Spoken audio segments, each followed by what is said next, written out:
Hi everyone, welcome to Gia's World.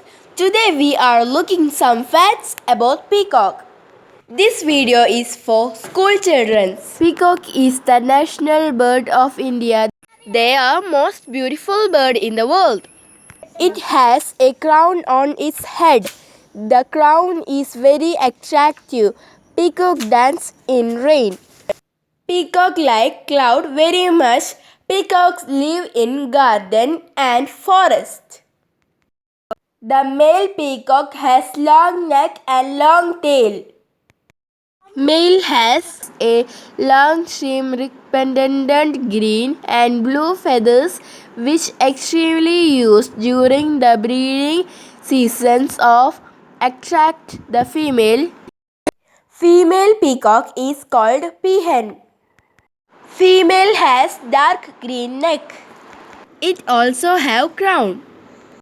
Female peacock have maximum 4 feet length. Female is very beautiful. Female lacks the colorful tail and this distinguished by its underbelly. They feed on seeds, grains and animal matter. They are distributed throughout India. The egg average 3 to 4.5 inches in large. Peacock eggs incubate for 28 to 30 days. Baby peacocks are called peacocks. They are covered in light brown.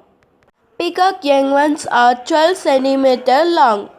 I think this video is helpful for school students for project and assignment work. Thank you. Goodbye.